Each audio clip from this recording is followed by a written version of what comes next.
This episode of The Dig is brought to you by our listeners who support us at patreon.com and by Verso Books, which has loads of great left-wing titles, perfect for Dig listeners like you.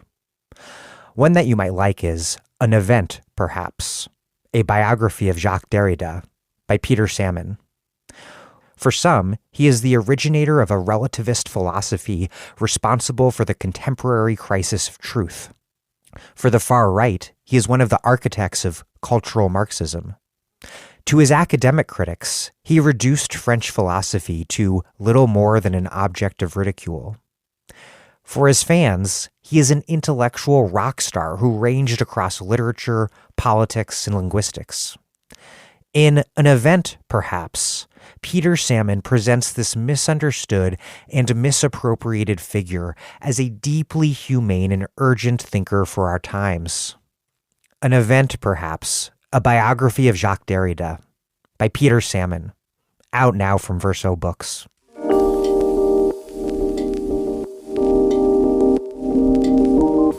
I am taking a week off to play catch-up, and so I'm posting an early Dig episode that people keep returning to time and again. My interview with Barbara and Karen Fields, the authors of Racecraft, The Soul of Inequality in American Life. Thank you, as always, for listening, and I'll be back next week with a new episode. You can find our entire archive, organized by topic and by guest, at thedigradio.com. You can support this podcast at patreon.com/thedig. And lastly, please do take a quick minute. Think of a friend who you think would like this podcast, then hit them up and suggest that they take a listen. Imagine there are people all over the place who could be Dig listeners, but who have never even heard of the podcast. A total tragedy. Okay, I do hate listening to myself from 3 years back, but here we go. Dig episode 75 from December 13th, 2017.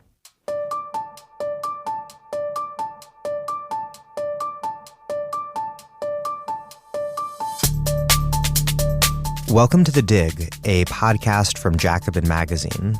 My name is Daniel Denver, and I'm broadcasting from Providence, Rhode Island.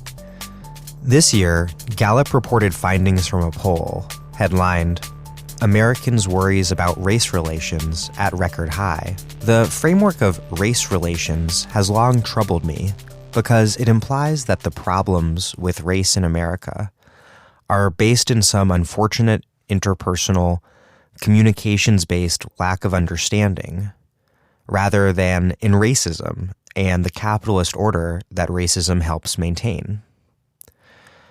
Racecraft, The Soul of Inequality in American Life, opened my eyes to the fact that this race relations framework should be disturbing on an even more basic level. Race relations, after all, presumes that there are distinct entities called races: white, black, Asian, Native, and maybe even Hispanic. The idea of race, Racecraft shows, is rooted in the practice of racism and the eugenicist bio-racist notion that something, whether it be blood or genes, has created a set of scientifically distinct groupings of people. My guests today are the authors of this seminal book, the brilliant sister duo comprised of historian Barbara Fields and sociologist Karen Fields. They make a persuasive case that our continuing commitment to the very idea of race helps perpetuate and strengthen racism. It also, of course, bolsters capitalism by placing a huge obstacle in the way of working people realizing their common interest in coming together to fight their bosses.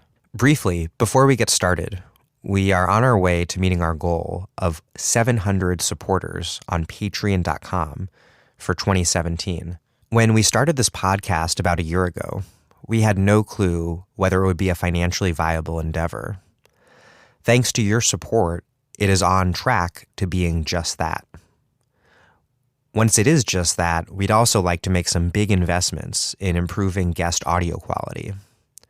So if you haven't done so yet, please take a moment and make a contribution at patreon.com/thedig. That's patreon.com/thedig. Thanks, and here is the show.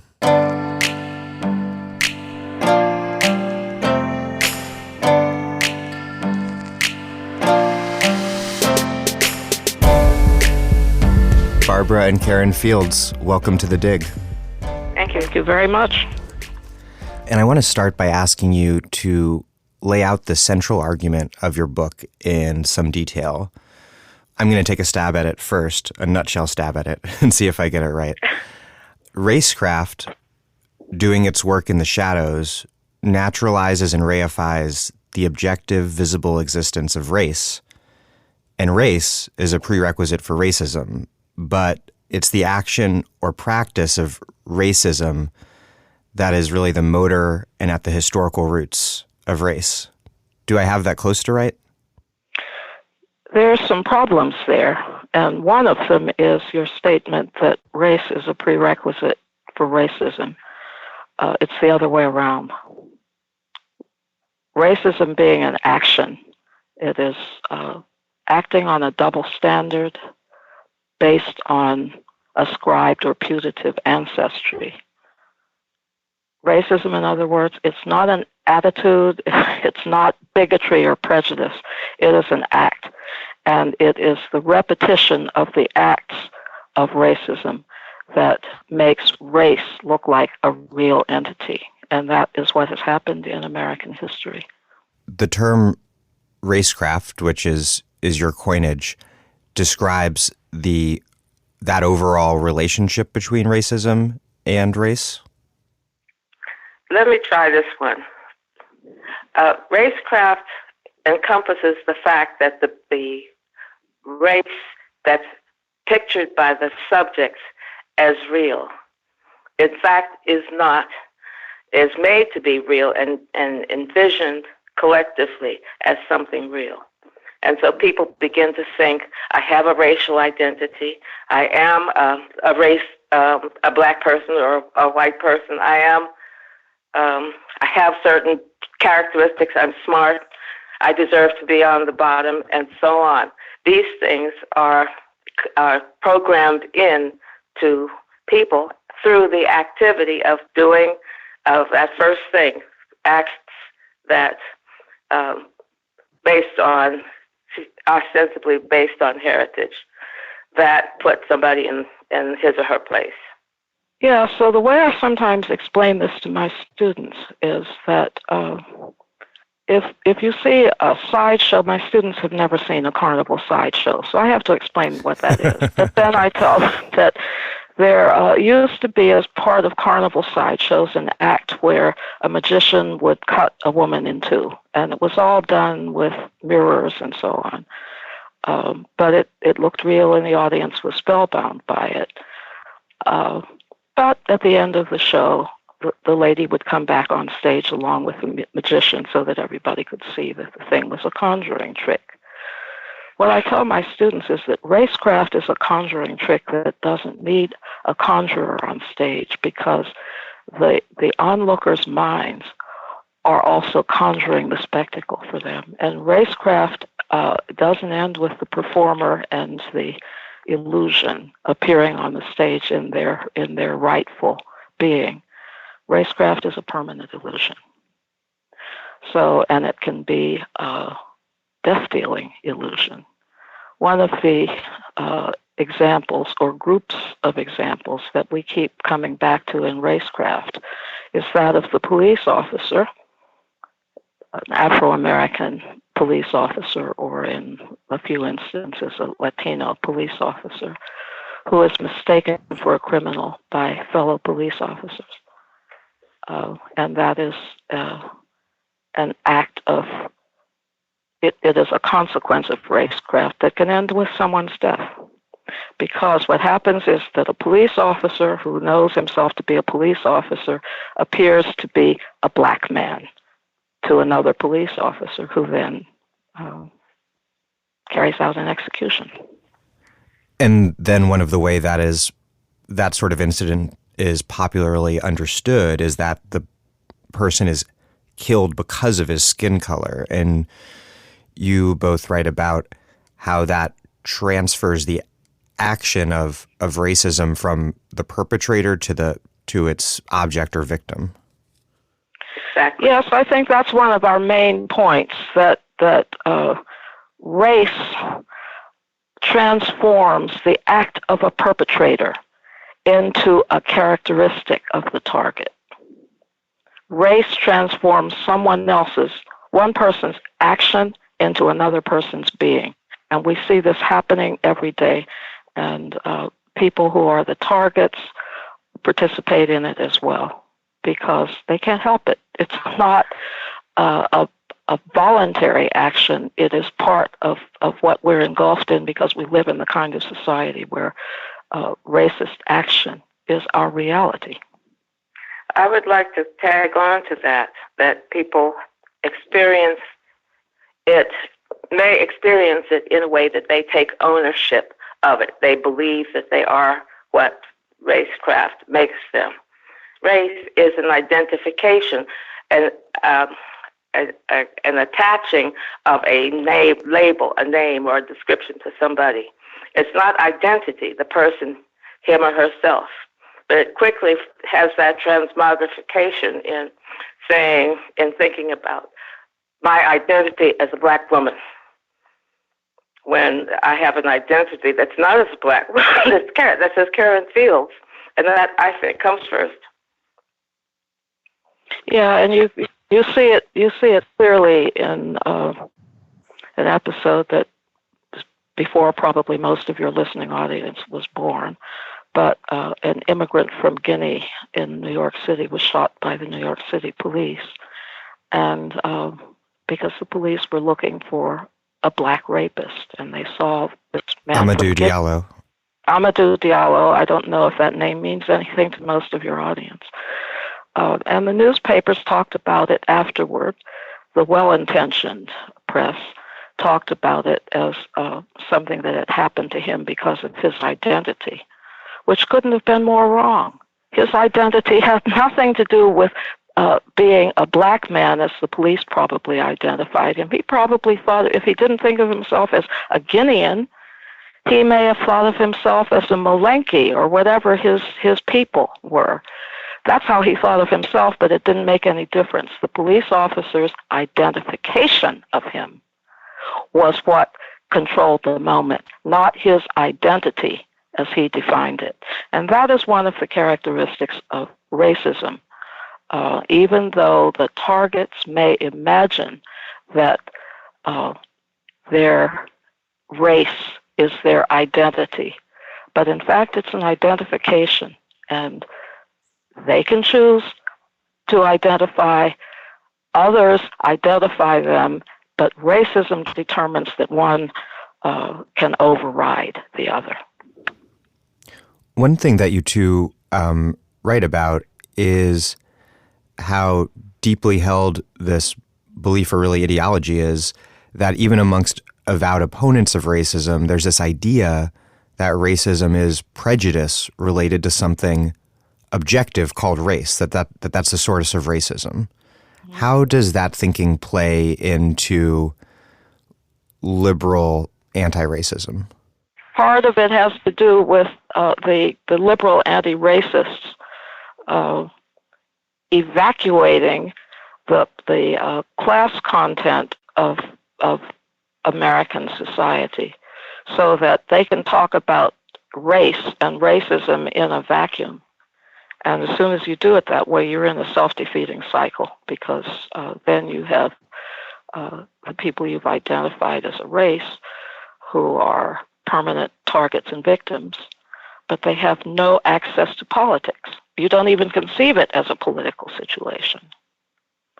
And that's one of the things I see going on today with the overdevelopment, the exploding of whiteness into an all-encompassing something that really makes politics and history disappear. Whiteness has become something that seems to have an all-encompassing explanatory power, and I think the most prominent purveyor of this sort of thinking, a smart but I think in some ways misguided one, is Ta-Nehisi Coates, who is the one of the leading proponents of this kind of white lash argument that figures white supremacy and whiteness as not only foundational but seemingly immutable and primordial, and that abstracts racism and race from political economic context. The recent popularity of these sorts of arguments reminds me of a line in your book that talks about a treatment of race that has it so that, having arisen historically, race then ceases to be a historical phenomenon and becomes instead an external motor of history.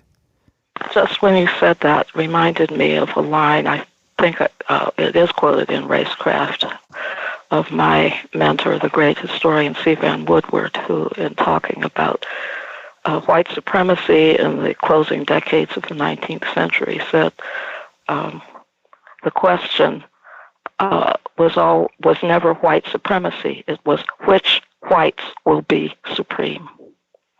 And that's one of the things that this whiteness argument, it covered up then and it covers up now. Not all white people have the same power. Not all white people are in the same class position. And even if you can argue convincingly that they all have bigotry and prejudice, which is certainly not true across the board, but even if you do that, you have to acknowledge that not everyone has the same level of power and the same level of responsibility, and therefore not everybody figures the same way in any plans we might try to have to get out of this situation. We're living in the midst of the most unrelenting and successful period of class warfare, I think, in American history. And the targets are working people, all kinds of working people. And the more we allow ourselves to look away from the structural political reasons for it, the more we're just helping those who have their feet on our necks hold them there more solidly. Why do you think that many on the liberal left find this analysis of Trump's rise that begins and ends with whiteness and racism? Obviously, Trump is a virulent racist, but this analysis of racism that lacks political, economic, historical context, why is that so attractive to so many? It's a mystery to me, unless I consider how little historical knowledge or reading they have about how class societies operate in even our own, in the first place, and in our own past. It's attractive to think that, well, the thing that's front and center is our identities and how we learn to get along together, to have interracial, race relations that are good, that we can cooperate, but not the thing that's going on because they've never knew it was going on. And they didn't know what was going on when cotton was the product produced by slaves in the South and white people who didn't count in the North in the mills. You see, that didn't enter into the history that our generation now has inherited. And it's good to say that there's been some history recently that is bringing that very much into view. And I think there's also been a period of such intense political demobilization that large numbers of people, certainly it's true of a lot of people the age of my students, but it's also true of the people who like to think of themselves as the opinion setters, the scribbling and babbling classes, the people who write for the general circulation dailies and so on. The long period of political demobilization has gotten them into a state where they really can't tell which end is up. My sister and I are old enough that we were at the 1963 March on Washington, which has now become almost a mythic event. And one thing that is indelibly part of our memory of that occasion is the way the crowds that assembled there. A lot of them were people wearing those curious little straw builder hats, but they would have on them the insignia of the UAW, that is United Auto Workers, for those in your audience who've never heard of that, and various other unions, the International Ladies Garment Workers Union. And the point I'm making, steel workers, yeah. The point, our mine workers, the point I'm making is that that march, its official designation was a march for jobs and freedom. It was part of political mobilization at that time, even in the recent aftermath of, not in the aftermath, in the midst of the Cold War and the purges and so on, people still understood the connection between labor and civil rights and that kind of agitation. So the people were out there, and the honorary leader, and in fact the person whose idea it was, A. Philip Randolph, he was a labor organizer. He was a union activist as well as an activist in demanding rights for black people. Those connections were so natural that even dummies and political novices understood the connections. They've been gone for a long time. And the result is that, number one, when somebody says working class people or working class voters today, when someone in the press or the information media, misinformation media, it might as well be called, when they say working class voters, they invariably mean white people. They have forgotten that most Afro-Americans in this country are working people. Most Latinos, however you define that ambiguous term, most of them are working people. Southeast Asian migrants, most of them are working people, and indeed a good many East Asian migrants. We have allowed that language to become part of the whiteness talk. And the result is that when things happen, as they are happening hot and heavy today, that are targeted against working people, our reaction fragments us so that we can't even talk about it that way. It's this attack on people of color, or it's that attack on black people, or on immigrants, or dreamers, or whatever it is. We're not going to get anywhere that way, because we have defined any possible political alliance out of existence before we've even tried to build it. If Ta-Nehisi Coates, I like him a lot, by the way. I've only met him a couple of times. I like him a lot, and some of his work is deeply moving.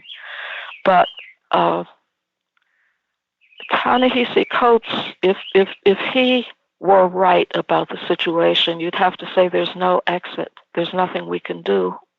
It reminds me of what people used to say about the prospect of nuclear war back in the days when we had air raid drills, the illusion of shelters and so on. And somebody said, well, the only thing you can do about it is put your head between your legs and kiss your behind goodbye.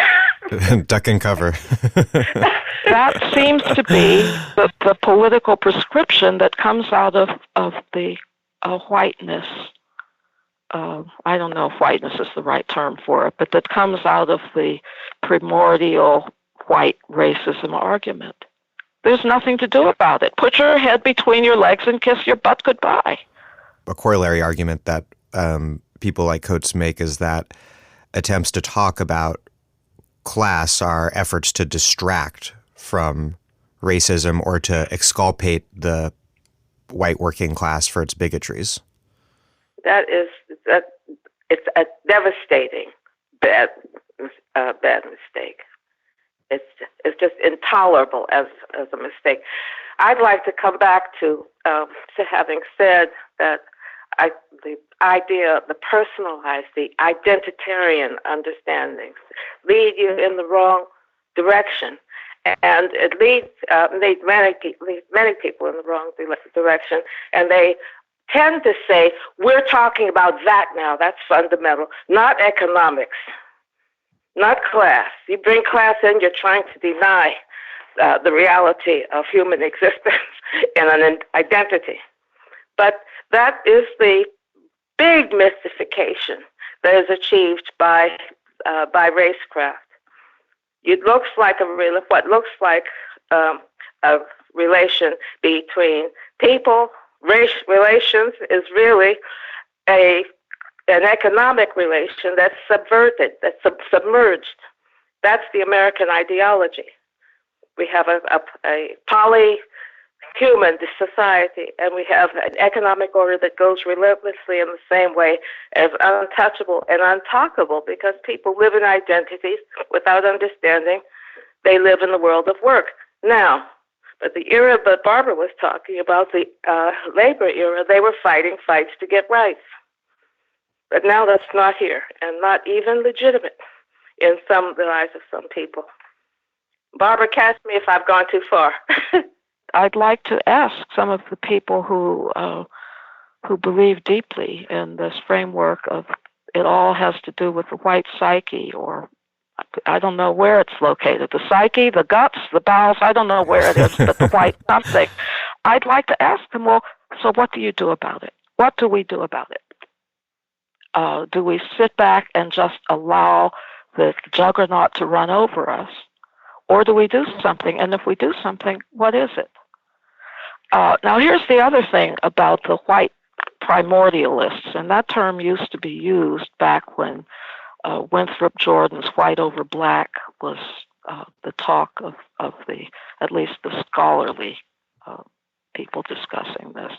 But there were others, and it all had to do with white racism. It goes practically back to the egg. You find it in the Bible and so on. And the thing about that argument always was, if this is something that is fundamental, that is built into white people, it has to be built into everybody. So it must be built into black people as well. Because if you don't believe that it's built into everybody, then you are back with the first premise of racism, which is that there's not one human species, there are many. We're all different. I think that's a very important point, that the primordial account of white racism has as its necessary corollary biological race theory as well on some level. Yes. Well, it has to, or else they're left saying that this is something that's programmed into white people, but it's not programmed into anybody else. Well, how does it happen that it's not programmed into anybody else? Well, the only way that could arise is if they accept the really old and discredited notions of separate creation or distinct races and so on, because otherwise you have to assume that this whiteness thing is everybody's creation. And I've never been presented face to face with someone who was prepared to carry this argument through. But I would like to be, because I want to hear what they have to say about that. If white people have this, doesn't everybody have to have it? And if everybody has it, then how do you account for any of the moments in history when it's been possible to break free of some of it, when it's been possible to have cracks in the structure, when there have been alliances among people who are in the opposition? How do you account for that? It also seems a big political problem with the primordialist account of racism also seems to be that the upshot for white people, self-interested white people, reading that account would be to act in defense of white supremacy. If racism is good for white people, won't that convince many to be racist? I think it's interesting that a lot of contemporary white supremacists and white nationalists refer to white people embracing racism as race realism. Another term that's in vogue with them is human biodiversity. So I think it's telling that these avowedly racist white supremacist people on the right seem very aware that race, believing in the primordial account of race, is a critical part of racism. Yeah, and it's a catechism that includes the inherent distinctness of the different peoples corresponding to the names that human beings invented for them. Yeah, I think that it really does not serve those of us on the left to believe that the tools of tribalism will ever be tools of liberation. They can't be. If it comes down to a battle of tribes, firepower will win every time. Well, I have another dimension. I want to think if that runs through all this. You asked about our different educational and professional trajectories, and mine has gone via Max Weber, the great sociologist of the 19th century, turn of the 20th. He said it's fundamental in a collection called The Social Psychology of the World Religions.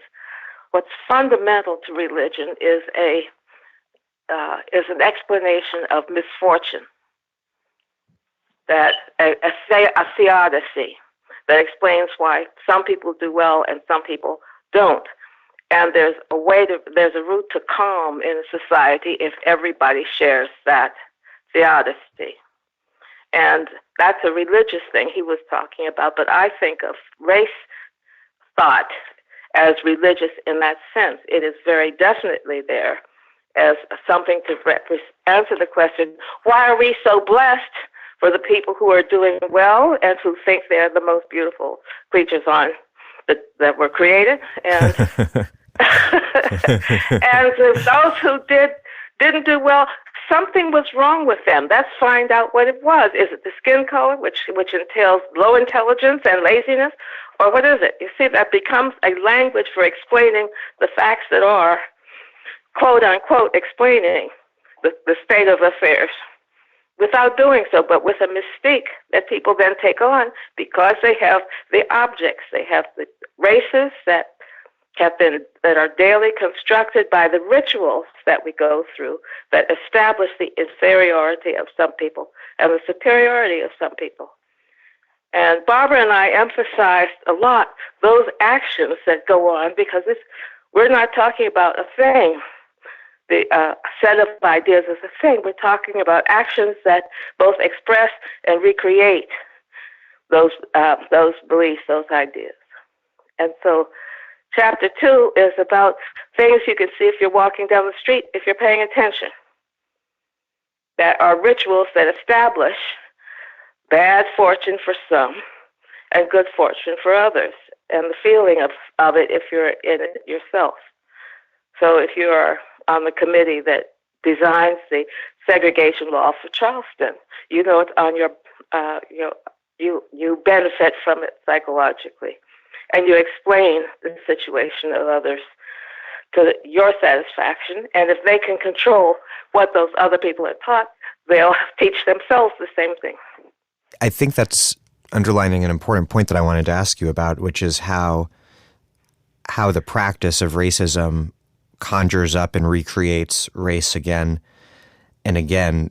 We discussed the case of Amadou Diallo, who had the category of blackness imposed on him and was shot died in a hail of 41 bullets in 1999.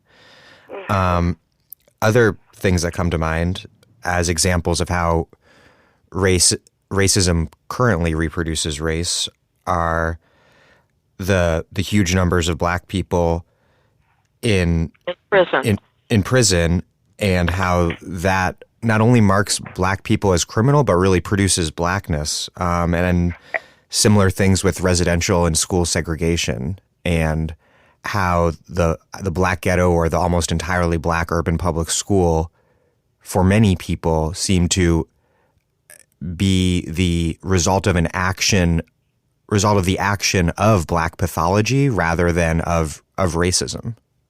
The way it gets translated into the thought patterns of ordinary people, ordinarily informed Americans, which is to say pretty uninformed, because Americans as a group are uninformed. But that's a pretty accurate representation of how they form their notions. So they will read in the paper about the numbers of Black people in prison, and that helps to solidify their identification of Black people with criminality. And they don't have to have experienced it at all to know that it is a reality and that it is a characteristic of Black people. One of my colleagues in the Southern Historical Association had me in stitches one year talking about he was commenting on a remark that somebody had made about how he, or maybe it was a she, felt in seeing a Black person approaching on the street, and said, I just can't help remembering that, quoted some statistic, 3 out of every 4 Black people are in prison, something like that, whose purpose was to say, I have a reason for why I feel uneasy when I see this person approaching you on the street. And my colleagues said, well, if 3 out of 4 Black people are in prison, then they can't be approaching you on the street. Yeah, so you don't need to feel uneasy about that person. So, but that is it's a reductio ad absurdum. But that is the way people are inclined to form their notions about human beings that they know very little about, they have very little experience with, but they think they know a lot about. And it informs the experiences that they will then have in dealing with those people. Just before you called, I was out walking my dog and on an area that's controlled by the New York City Parks Department, and it's next to a playground where dogs are not allowed. And a white man, I have to characterize him this way because he soon proved that that's what he was, had left his dog tied up next to the playground where the dog didn't have any business, while he was at the far end playing with his daughter on the swing, and the dog was in a way standing post so that I couldn't even approach with my dog. And I approached the man and I said, "Is that your dog?" And he immediately went into an attack mode. "Are you the park police? I'm just out here with my daughter, and I'm playing with my daughter, and there's a big park, and blah blah blah blah blah." And I didn't say to him, I thought afterwards, this is what I should have said, instead of allowing him to heat the situation to simmering, if not boiling point right away. What I should have said to him was, one way to react in a situation like this is to say, "Oh, I'm sorry," knowing that you're legally in the wrong. "Oh, I'm sorry, is my dog in your way?" But instead, his reaction, he sees an elderly Black woman approaching with her dog, and his reaction doesn't have anything to do with respect for the older person. It doesn't have anything to do with respect for the law. It's right away my entitlement. He's right away a white person facing down a Black person. And he didn't say any of that. And I wish I had made him say it by starting with, "Why don't we start with courtesy? Why didn't you start by apologizing?" And then let it come out so that he could see it. But I was so angry I couldn't even do that. I'm a teacher, and I missed a moment when I could have taught him something, because there he is with his 2-year-old daughter. He told me that detail. And he's teaching her to be as big a so-and-so as he is. It's the worst feeling to come up with the best comeback just a minute or two too late. Yeah. Yeah, the French used to call it the spirit of the stairway. As you're walking down the stairs to leave the place where you should have made the statement, you think of what you should have said. But it's such a small moment, though, that really embodies all the moments like that. And it doesn't have to be only the racist moments either, but our society being what it is, it often takes the form of racist moments because the person who knows that he's put his dog in the wrong place and knows that he's violating the law, but confronted by a black person pointing this out, will go right to the ground where he is uppermost, and not think that this is an instance where courtesy and fellow feeling should take precedence, but they won't and they can't in the atmosphere that we have.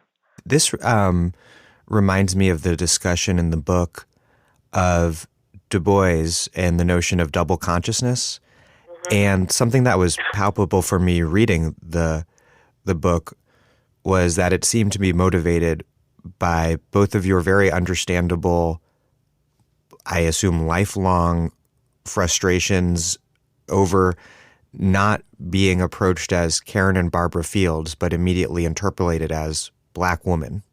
That's right. And that's one of the sources of the book itself. We have gone back and forth for years over the things that happen in the heights of academe of this sort. Barbara comes down the street and has somebody who who she tries to say hello to because they're in the same building where they have classrooms, and he jumps as if he's going to be attacked.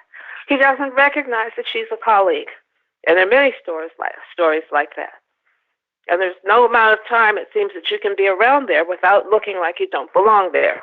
Places like that, and places like the university I worked in. That's why I kept a ethnographer's guide, since I'm a sociologist, and wrote a draft called Race Matters in the American Academy, and described things with using people's names, the things of that sort that happened, establishing status, superiority, these subtle and unsubtle ways of saying who's in charge. And I circulated it, open list, and I said, write back if any one of these is inaccurate. No one wrote a word. Yeah. No one said it was wrong. And I said, I gave examples like that, but others that were worse. Our father was an architect, and who had a practice by the time later in his career. He was a sole practitioner, and most of a good bit of his work, let's say, was for the Roman Catholic Church. He did a lot of institutional things. But the thing about being an architect is that often your clients don't have to see you in person. So many of his clients were dealing with the firm, but they had no idea who the principal of the firm was. And he told us he told us this many times. He said, not a day goes by that somebody does not remind me that I'm Black. And one instance he gave was the client who, for some reason or other, had to come into the office, and the office was in one of those 3-story federal buildings in Washington, and his office was upstairs. So when he had to meet the client, he had to come down the stairs. And he described the face of this person as he saw a Black person coming down the steps and realized that was the Bob Fields that he had been talking to as an architect. And all of a sudden, Bob Fields materializes as a Black man, and he doesn't know what to do about it. And his whole go ahead. His faith in the certainties of the universe came crashing down in that one instance.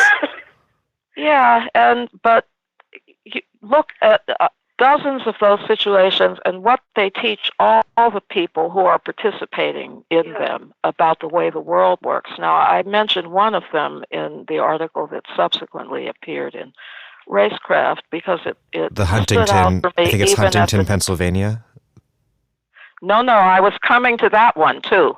But this one is the little boy who was the son of one of the staff members in the department where I taught for semester at Ole Miss, the University of Mississippi. And the mother was, this is a white woman, but everybody there was really people. They were all decent people.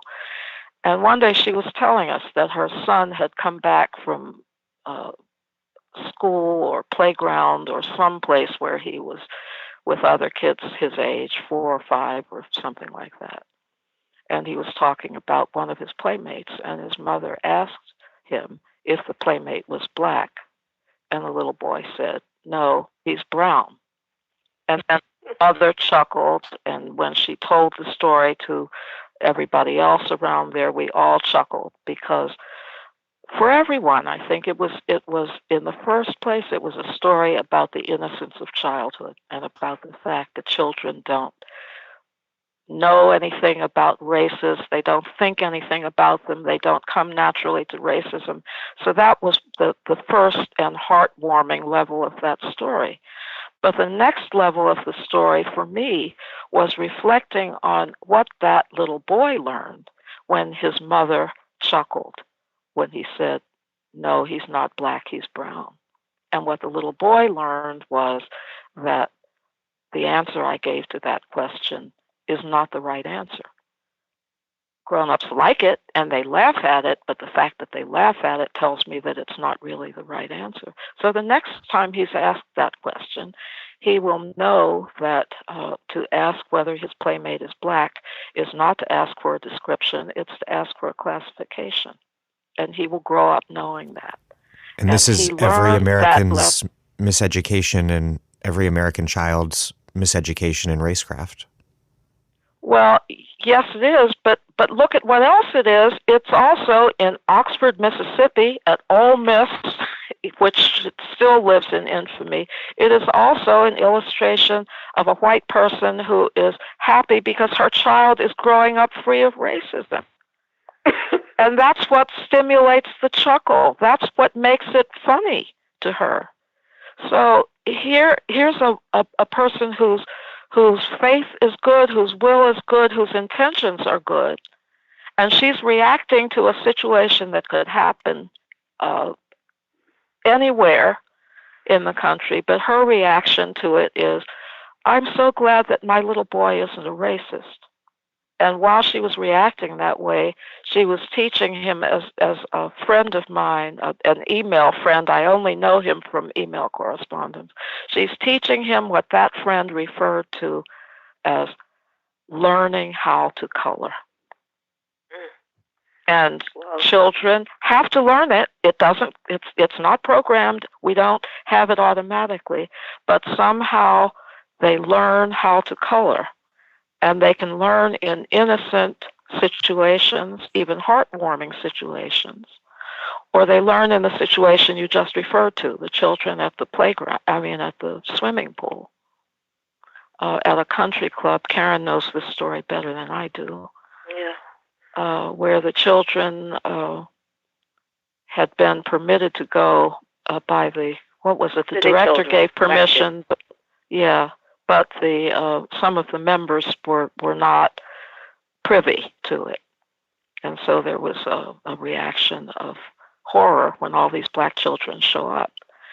And one little girl who doesn't understand, these are children, she doesn't understand what all the fuss is about. So she asks if she's too dark to go swimming. And the black children, and maybe also Hispanic, I'm not sure, come into this pool in suburban Philadelphia, and white parents are literally pulling their children from the water. Yes, running as though something had come from the jungle or outer space. And the children, from what I understood, it's not that the children were afraid. It's that their parents were instantly panic-stricken and had to drag the kids out. And Karen is the one who first came upon this episode. And the point she made about it, when you see it at first, you have an immediate reaction. Anybody of decency and goodwill has an immediate reaction about what's wrong with that.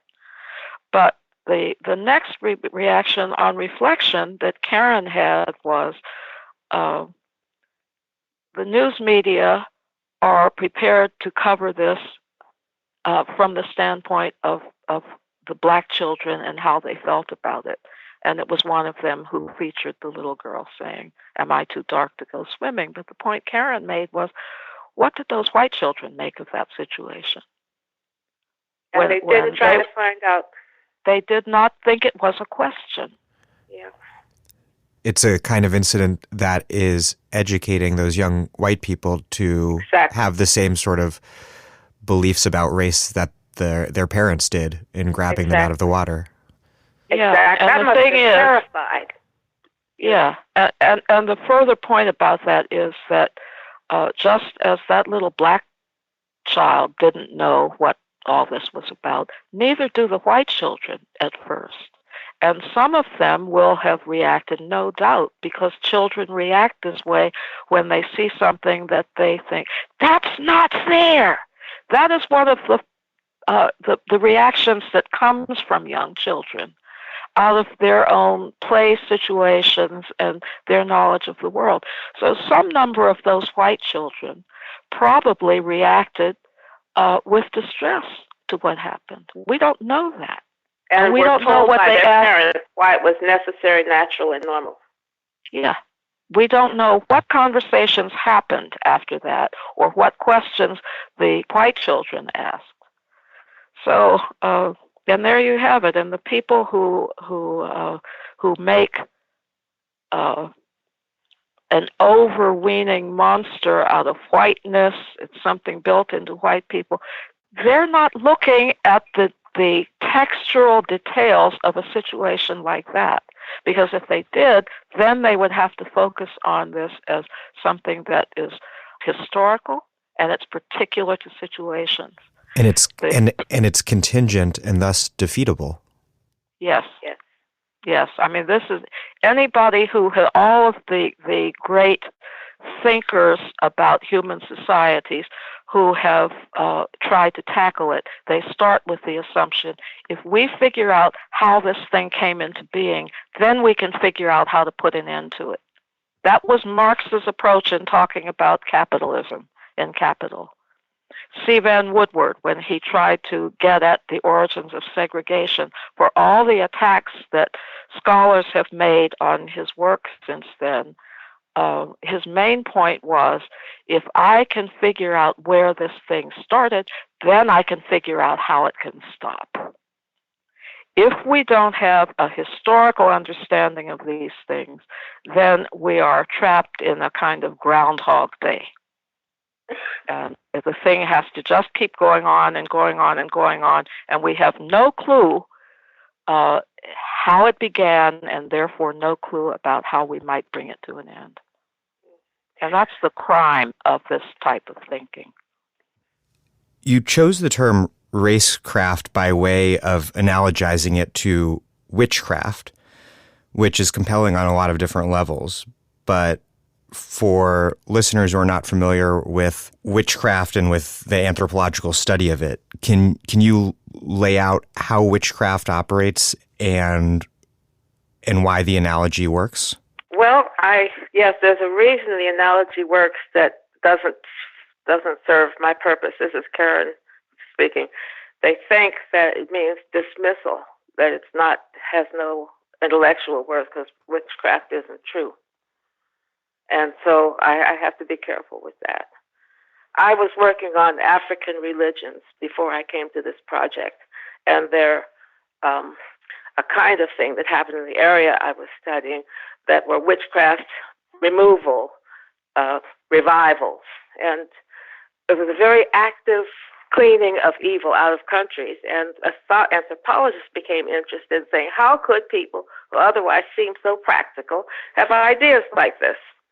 And one very brilliant one, E. Evans Pritchard, said, we have it too. And he wrote that book, Witchcraft, Magic, and Oracles Among the Zandi, to show the rational processes used. And that's what the rational processes involved are part of what we're doing. For example, we usually believe in cause and effect. If you kick a ball, it's going to go down the way. We know cause and effect. But somebody says, if you touch this black person, you're going to get sick, and it's believed, then it means that there is a different process. Let's not assume they're dumb to begin with. Let's say there's a process. And one of the things that goes with systems of belief that don't require ordinary causality is precisely that. You have great freedom to invent social reality that everybody shares, because everybody shares it verbally and experientially. And so I found it useful to read about witchcraft because there was so much kinship. We have bright people, and we have things happening, and we have foiled predictions, and those don't die. You know, you can't get rid of the prediction that black people are stupid or violent. You just can't. And so you see things. And for me, it was a lens that allowed me to see better what existed in my own society. I'm Naomi Klein. You're listening to The Dig, as well you should be, and you can support them on patreon.com. This episode of The Dig is brought to you by our listeners who support us at patreon.com and by Haymarket Books, which has loads of great left-wing titles, perfect for Dig listeners like you. One that you might like is Black Lives Matter at School, An Uprising for Educational Justice by Jesse Hagopian and Denisha Jones. Black Lives Matter at School succinctly generalizes lessons from successful challenges to institutional racism that have been won through the Black Lives Matter at School movement. This book will inspire many more educators and activists to join the Black Lives Matter at School movement at a moment when this anti-racist work in our schools could not be more urgent and critical to education justice. As Ibram X. Kendi says of the book, the educators, students, and community activists whose stories are documented here are fighting for a transformative vision of what public schools can be, and the grassroots efforts we will need to get there. Black Lives Matter at School is an essential resource for all those seeking to build an anti-racist school system. Black Lives Matter at School, An Uprising for Educational Justice by Jesse Hagopian and Denisha Jones. Out now from Haymarket Books. Maybe looking at one of Evans Pritchard's most well-known examples from that book, which I read as a young undergraduate anthropology major, might help elucidate the analogy further. If I remember correctly, there's a scene where some sort of building, maybe a granary, the roof falls down on someone's head and kills them, and immediately witchcraft is suspected. Can you lay out what happens? He says, well, they go. It is an event that falls in the category of things that can happen as a result of witchcraft, and the methods Evans Pritchard describes are oracular methods or divinatory methods. You figure out which it is, whether it's witchcraft or something else, by doing that, and they're experts of doing that. And then you figure out who in the same way.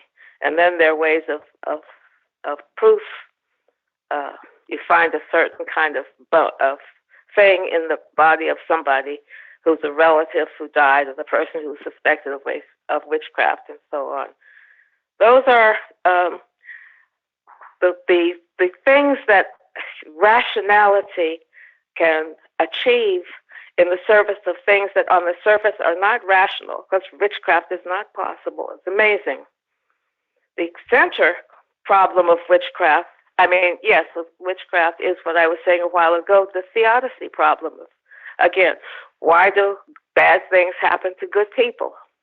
And there's a set of answers, and they all have to be in the metaphysical realm or the imaginative realm, but not like science. And they're not for that stupid. They're just a way of thinking that is human to the core. Independently, we found ourselves, because we exchange things that we've written periodically, and independently we found that we were both comparing race, the way it works in American society, with witchcraft. And I did it in an article in which I was arguing against the primordialists who think that there's nothing to explain historically because there's something that's always been there in white people. But we both ended up with an analogy with witchcraft. And I think in both our instances, the necessary first step was that we had to have some kind of intellectual detachment from American society and the American version of race, thinking about race. It can be an actual physical detachment, but you have to have a way of taking a distance from it. Yes, in another article, I said that otherwise you are trying to lift something up while you're standing on it. You can't lift it until you step off. And the stepping off is taking a distance from the way people think about race in American society. And for me, one of the most dramatic ways that happened was when I spent a year in Tanzania, which Karen, by the way, had done before I did. But I learned to speak Swahili. And one of the many things that stood out for me about that was learning that in Swahili, the words for black and white were never used to distinguish people of African descent from people of European descent. Yep. If they used mweupe and mweusi, which are black and white in Swahili, they were using them the same way we might speak of someone as blonde or brunette, as light complexioned or dark complexioned, but it also is just a color, like the little boy. Is he black? No, he's brown. It was a color distinction, and when they were actually trying to distinguish white from black the way Americans might do it, they had words that refer to national origin. So an African was a Mwafrika, a person of European extraction was Mzungu, which could also be an American. And one particular episode that crystallized things for me was an Afro-American woman who had married a Tanzanian, and she had lived in Tanzania for a long time. She was fluent in Swahili, and she thought of herself as an African person. Now, she stood out on the streets of Dar es Salaam because she always dressed in elaborate West African bubas and lace headpieces and all the rest of the costume that an ordinary working Tanzanian couldn't possibly afford. So while she was identifying herself as African in this way, she was setting herself apart. But she didn't realize this. And one day I encountered her almost in tears. Well, she was in tears because a Tanzanian had referred to her as a Mzungu, which means a European, a white person. And she, how can you call me Mzungu? I am Mwafrika. How can you say that? Well, they could say that because she had the money, she had the bearing, she had all of the appurtenances of the people who would be called Mzungu.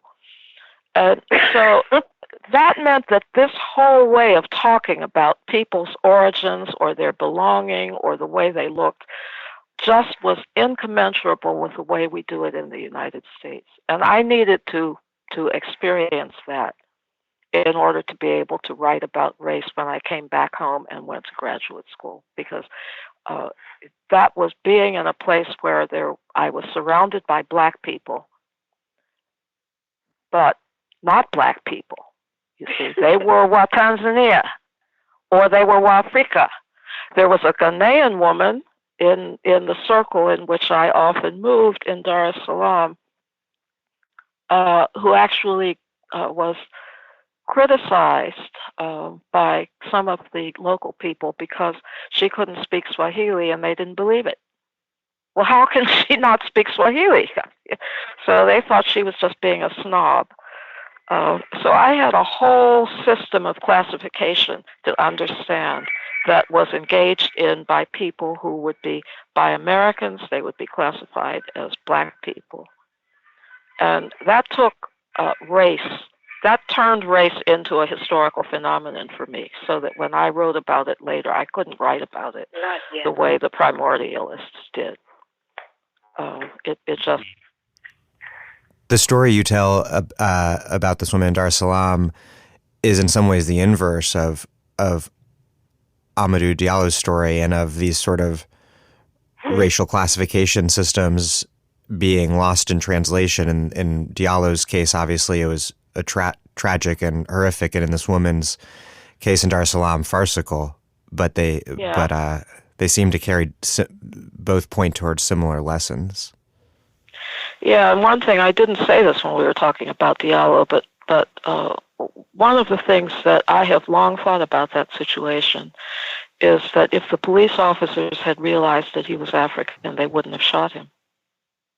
They, in other words, they make a distinction between black people, which is Afro-Americans, and Africans and others, but it's just that it's not visible. You can't, they may think you can see, but you can't see. So I think that had they had an inkling when they approached that apartment building that they were dealing with an African immigrant, they would not have reacted the way they did. They would have been more likely to think he was reaching for his wallet as he was. Yeah, or they might have not have assumed that he was an armed rapist in the first place. You know, he was reacting. This is my assumption about it. He was reacting to what looked like armed thugs who came into the place shouting, and he thought he could buy them off by giving them his wallet.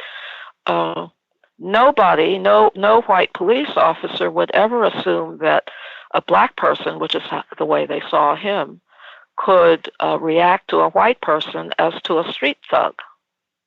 You know, it didn't occur to them. They dressed as street thugs because that was their undercover outfit, but it never occurred to them that they could actually read to a civilian on the street as street thugs, because to them, street thug means black person. So it doesn't even occur to them, and it didn't even occur to the news media at the time, that he thought he was about to become the victim of a street crime. And they couldn't see it that way.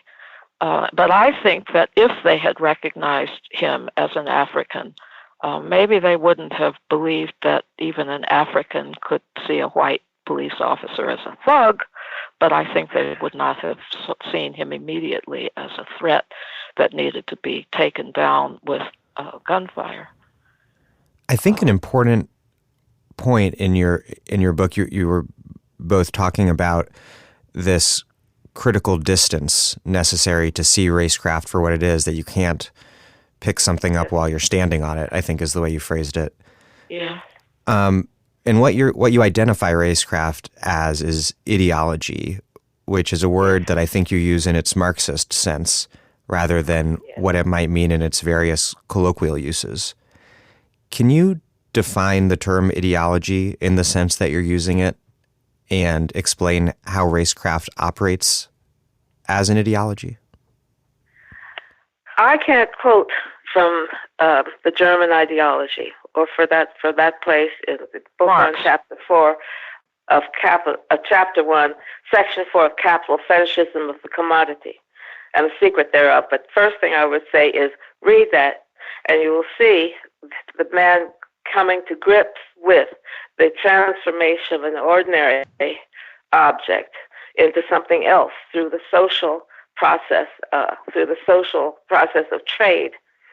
So the objects of trade, he goes on in that section in a hilarious way, saying the articles, according to the ideology, speak of them as have them speaking to each other, rather than passing each other as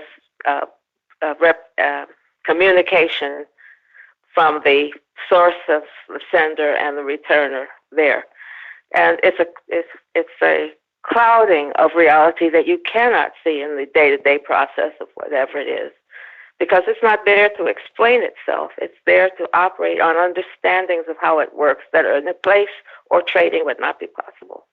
Yeah, and so when I talk to my students about this, I turn it into a laughing matter in a way, because I say, isn't it amusing that we speak of the economy, and all of you've heard we talk about the economy. It's a human being. It can be depressed, just as a human being can be depressed. But there is no such thing as the economy. It is actually the result of many millions of individual decisions that people make, and we speak of it as the economy, personified or reified, better, precisely because we can't get hold of all those individual actions, but we have to simplify it for our minds. So we turn it into the economy. And then I explain to them, this isn't original with me, that if you have a village where the elders will say to different families, all right, you grow this much grain, you grow that much grain, and you plant this field, and you deal with that field. And then at harvest time, the elders say, all right, you get this much of the harvest because you have this size family. You get that much of the harvest because you have another size. And as a result, all of the product of all of their work has been distributed among everybody. And then I tell the students, nobody in that society who was not a lunatic would say that these decisions are the product of the economy, because they would all see that these are the decisions that the elders made. They would know exactly where it came from. We reify those decisions when we can't actually see where they came from. So we talk about them in that way. Well, that is the way ideologies develop, because ideologies are ways of talking about the world as we experience it. And sometimes we're experiencing here's the actual process. This elder said, do this and do that. But sometimes we are seeing through a glass darkly, as St. Paul puts it. We cannot see what's actually going on, but we give a name to the result of what's going on. And then we account for it in whatever rough and ready way we may have. That is my understanding of an ideology. It's not a scientific explanation. It's a rough and ready approximation. This is why we do that.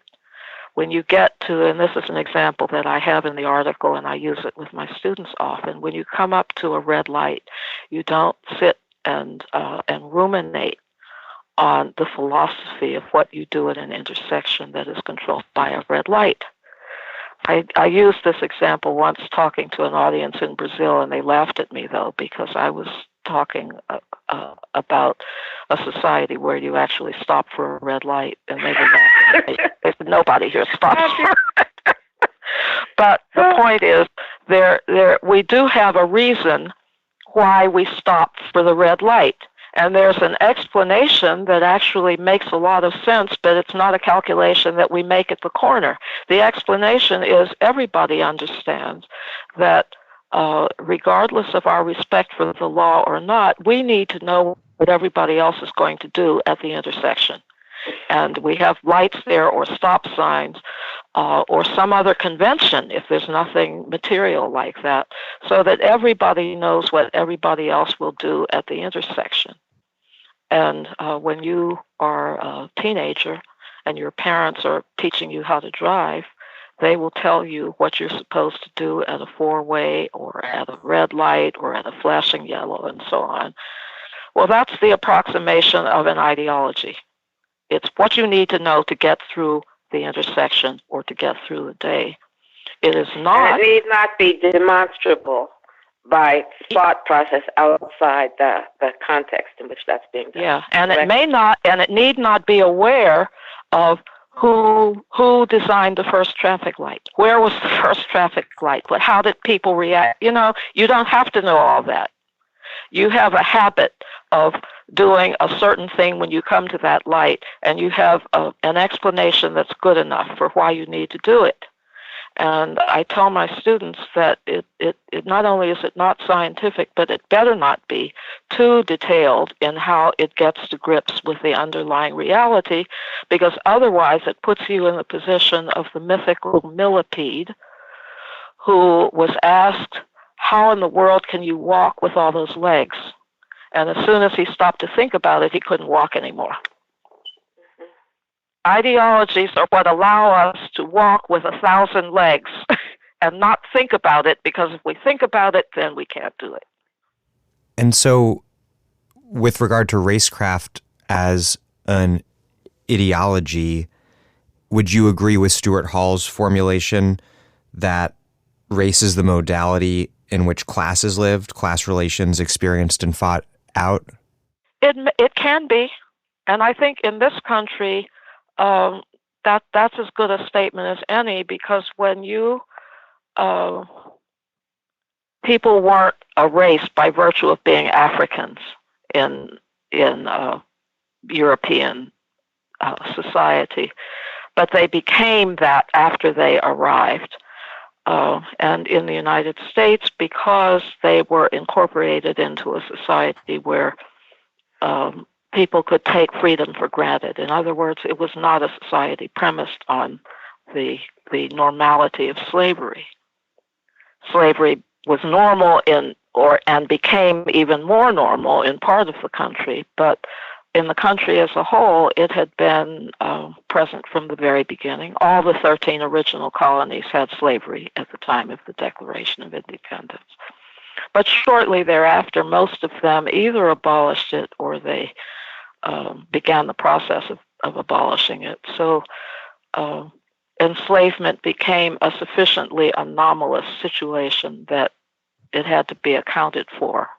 But ideologically, I mean, this isn't science, although it could be couched as science in this era when people were starting to speak that way. But it's really ideological. And it's that there's something different about people of African descent that defines this anomalous situation they occupy in a country where freedom is to be taken for granted. Well, my argument is that the next step, emancipation, deposits the former slaves for the most part into another social category that's not accepted as a basis for citizenship, because now they're proletarians, they're working people. And there were white people in that status, but it still was not accepted. The idea was still one day you're going to have property and you're going to have power. Abraham Lincoln said there's no such thing as a hireling laborer having to be a hireling laborer all his life. It wasn't yet accepted that being dependent on working for somebody else could be the status of a citizen. But most of the black slaves were released into just such a category. So their class position is the way they are defined as a race. It was when they were slaves, because slave was an anomalous category, and working people, proletarianized working people, is their categorization as free people. I'm talking about the former slaves. So both of those are class positions that come to define a racial position. So if that's the point Stuart Hall was making, then I think he had an insight that's correct to the American situation. Today, how do race and racism continue to reproduce and justify the political economic order? Let me just say, and let me recommend listeners to the work of Adolph Reed, because He's a political scientist and one of the people who most clearly, and there are a number of younger people doing this too. Cedric Robinson comes to mind. In spite of what a good many of the race first, last, and all the time people say, a number of Afro-Americans are part of the bourgeoisie, not the black bourgeoisie, which was what I think when Franklin Frazier used that term, he was using it sarcastically in a way, to talk about people who were precisely not a bourgeoisie, a petty bourgeoisie perhaps. We have a lot of Afro-Americans, not a lot statistically, but there are a number of Afro-Americans who are in fact incorporated into the bourgeoisie. But most are working people, and at the hazard of whatever happens to working people. But there are working people who, in the parlance of American journalism, American public discourse, don't get to be working people because that category is reserved for white people. So we have a whole working class, a whole part of the American working class that the scribbling and babbling classes don't understand to be part of the working class. That brings up an issue that you both said you really didn't want to, I think both of you said you really didn't want to discuss, and you can shoot it down. But I really do think that your analysis would provide some interesting insight into why Rachel Dolezal identifying as black but quote unquote actually being white, why this odd transgression so infuriated people on the left and so delighted people on the right. Well, I wasn't aware of people on the left or on anything I would call the left being infuriated by it. But my reaction was, why would someone need to put up a pretense? The history of agitation on behalf of the rights of black people has never depended on your identifying yourself as a black person. The NAACP had white leaders before it had a black leader. And the first black leader was a white man. Remember, well, we were talking about him just now, but if I may break in, he opens, "I am a Negro. My skin is white, my hair is blonde, my eyes are blue. I am a Negro." And that he was the first black, or rather, Negro head of the NAACP. Walter White. Yeah, A Man Called White was the name of his book. And he called it, yes. And part of his effectiveness was that he could go and investigate lynchings in the South because he could mingle without people knowing that he was a Negro. He actually recounts an episode, I think it was on a train, but my memory may be playing tricks, in which he heard a group of white people talking right in front of him about what they were going to do if they ever could lay their hands on this Walter White character, this Negro from the NAACP, and they didn't know that he was right there. I don't know how we got off onto him. Oh, yeah. Well, I guess in Dolezal's case, I'm wondering just why people were so upset at the sort of unusual situation of a white woman passing as black and being exposed. Why it became so, why this sort of oddity that turned the historical kind of pattern on its head was so troubling to people.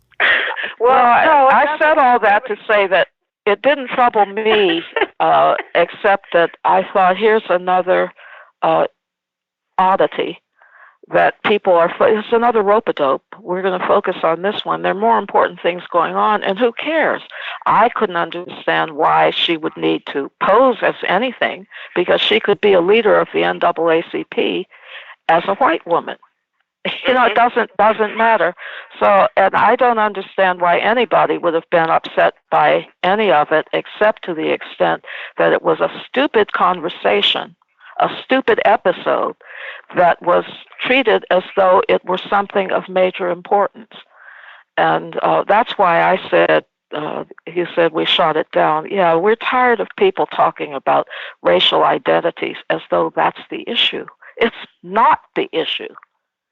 And whether somebody calls herself white or black isn't really something that we need to be focused on, but you can understand why the news media like that, for the same reason they like stories about a white woman who gives birth to twins and one of them is dark-skinned and the other is white.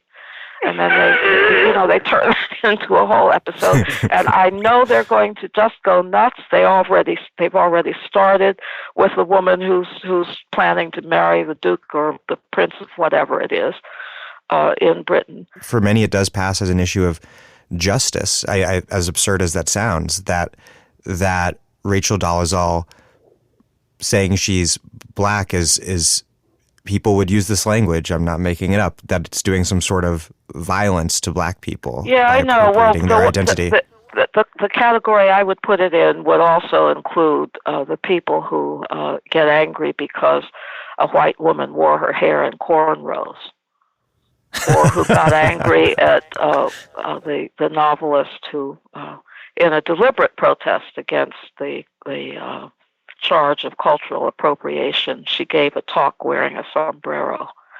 And I thought she was making valid points. I didn't really understand the point of the sombrero, but I think it must be part of the same phenomenon. And I don't understand why people get angry because somebody did a photograph or did an impression of a photograph of Emmett Till. Emmett Till. Yeah, but I think it's the same thing, the same kind of anger that you're talking about. And I call it adolescent behavior by people who can't think of anything more important to do. I mean, but I think that's precisely it. It's a way of talking about certain things so as to not intentionally necessarily, but functionally. Not talk about the real thing.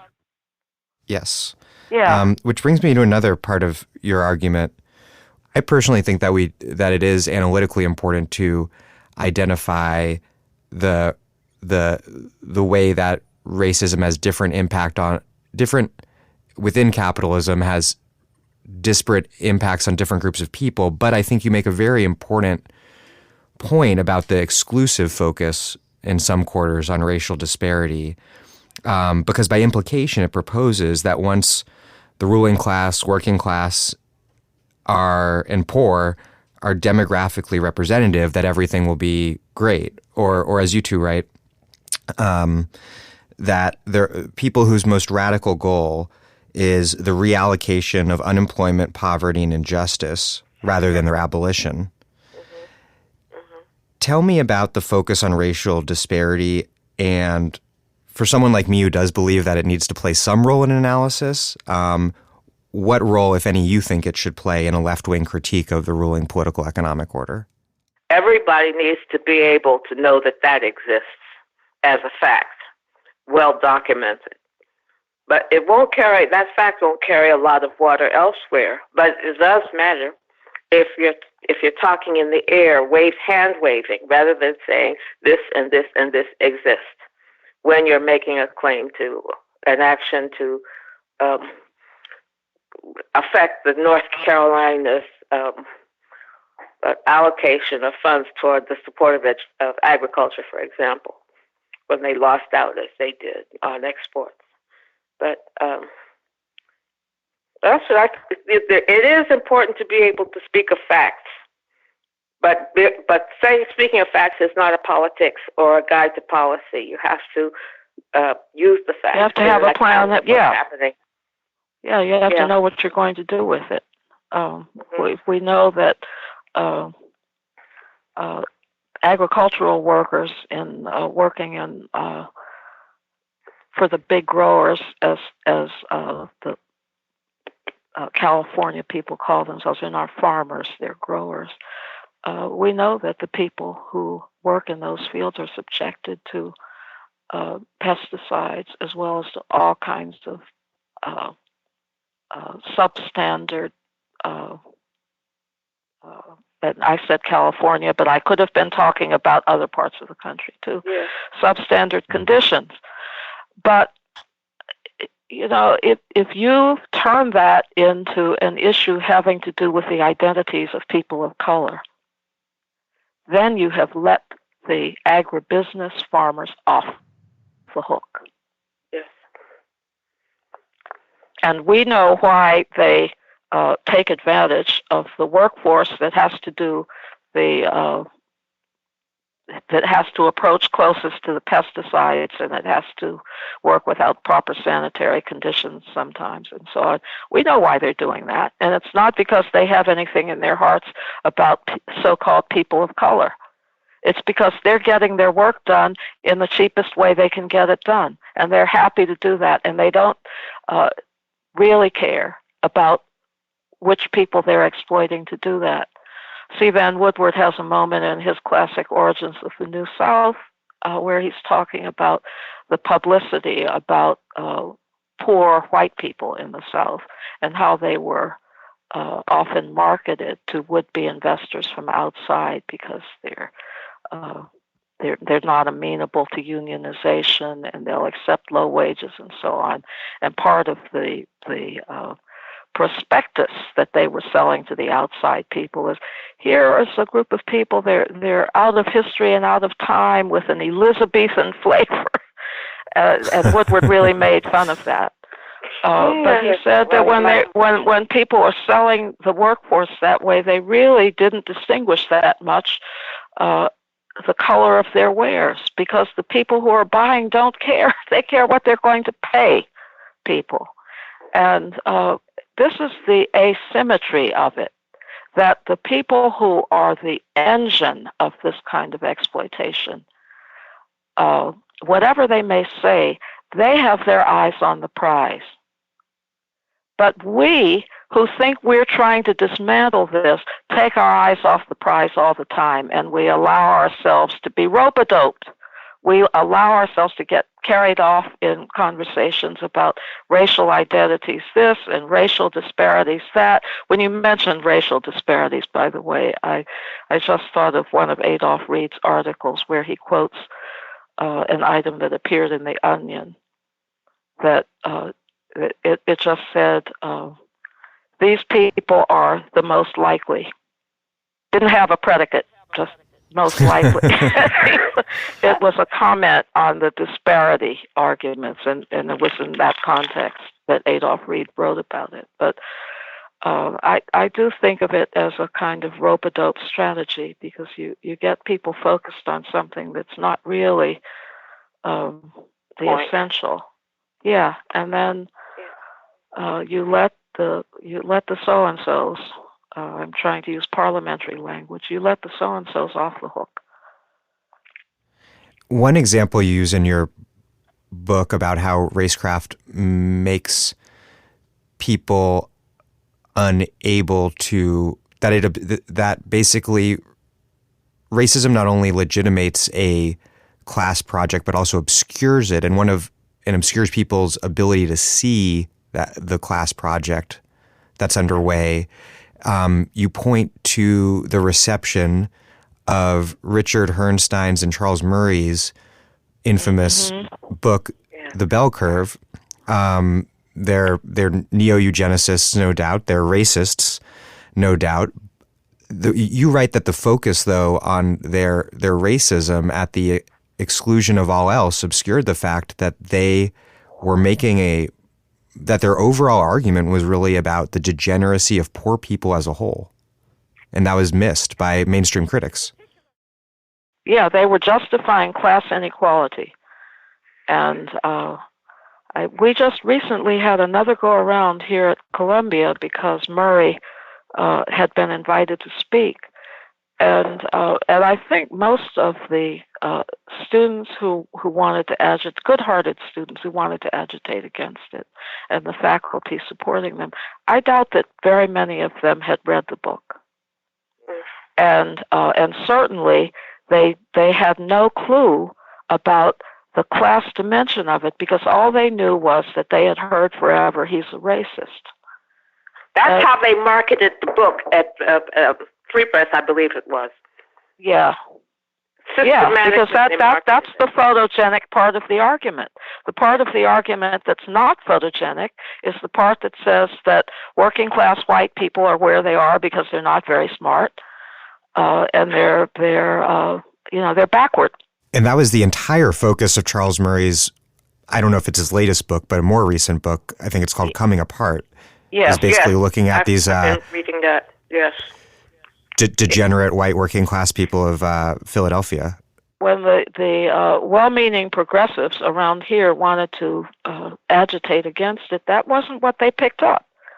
So here they are in what they think of as a Trump moment, and with a perfect opportunity to draw attention to a very explicit class project. And they let it slip because calling him a racist and talking about what he says about black people is more, it's going to generate more favorable publicity from their standpoint. It's going to certainly get the choir on its feet. And they're not talking to anybody else. Their race project is one that someone like Hillary Clinton could condemn, but their class project is one that she wouldn't and couldn't. Yeah, she's all for it. I mean, that's what the Democratic Leadership Council was all about. And, and in a sense, that's what Obama was all about. So that's why the bankers who came as close as possible to destroying this economy were bailed out and were not held to account for what they had done. That wasn't part of the program. And you can't really wonder why it is that the people who suffered in all that, who bought the subprime mortgages, and I'm talking about the white people, not just the black people, why they were sour that at the end of the day, they find we're here holding the can, and the people who did this have not been held to account. And where do we go for... Yeah, and where do we go for somebody who understands our situation? Well, you don't go to Hillary Clinton. And there was this persistent critique in certain quarters of the Hillary-friendly liberal media, though, that Bernie's emphasis on class politics necessarily meant that he wasn't paying enough attention to racial justice. Yeah, I heard that, and such a liar, such a liar. I used to listen to that with pictures. I have to confess, I don't have a television, but I do see a lot of the television images online, nevertheless. And I have to say that I heard those criticisms, and then I would see the films of Sanders' rally, and there was always a healthy, well, I won't say always, but there was often a healthy representation of the Black Lives Matter people there.